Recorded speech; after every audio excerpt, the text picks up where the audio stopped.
So far, we have only seen a rather aggressive suppression of the situation.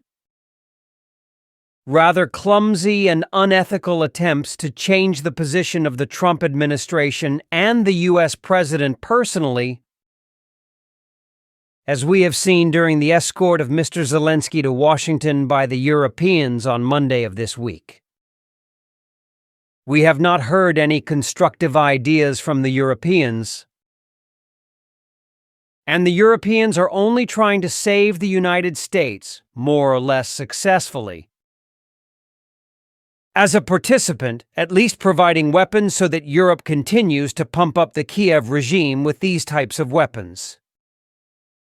By the way, Kay Callas is considered to be the main diplomat in the European Union, a senior representative on all sorts of external issues.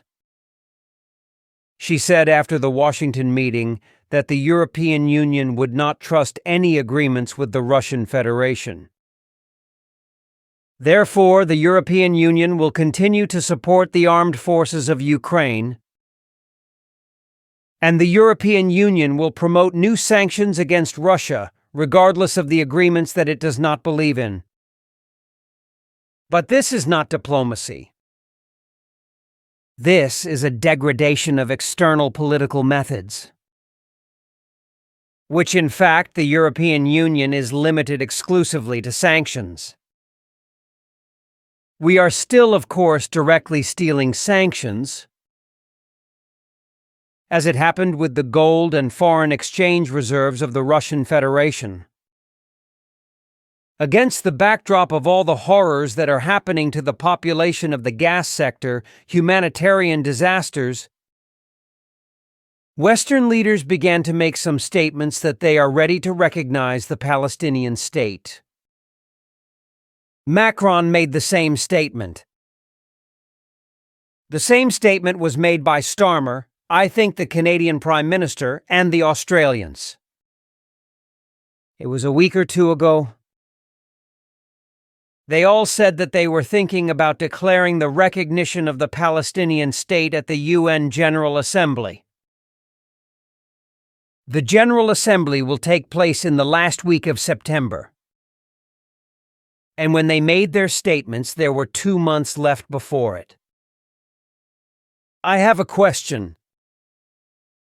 If your diplomacy and your foreign policy have come to the conclusion that we should no longer tolerate what is happening, and that in order to stop all these humanitarian tragedies, we need to recognize the Palestinian state, as the UN has long demanded, why wait 2 months?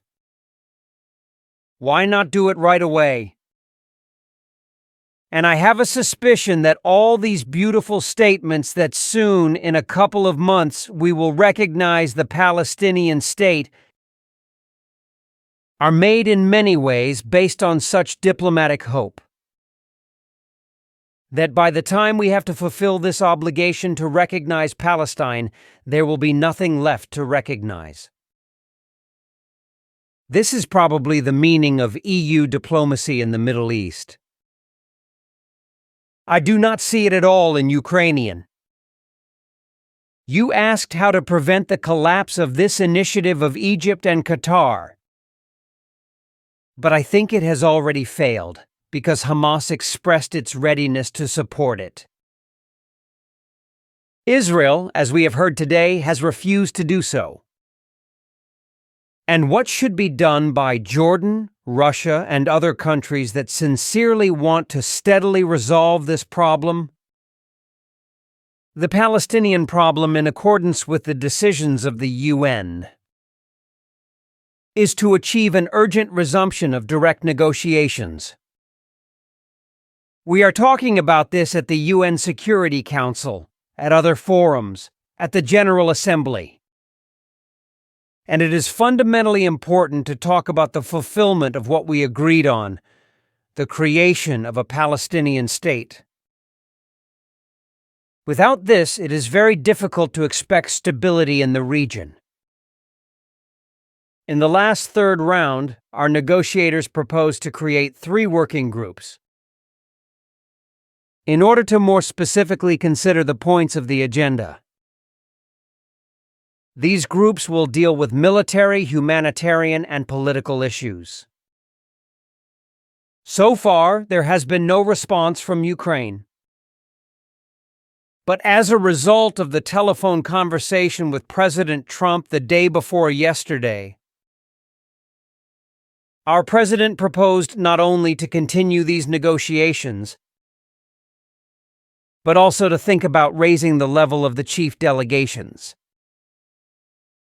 And this fits into our proposal, which I have just mentioned, that a separate group would be dedicated to considering the political aspects of the settlement,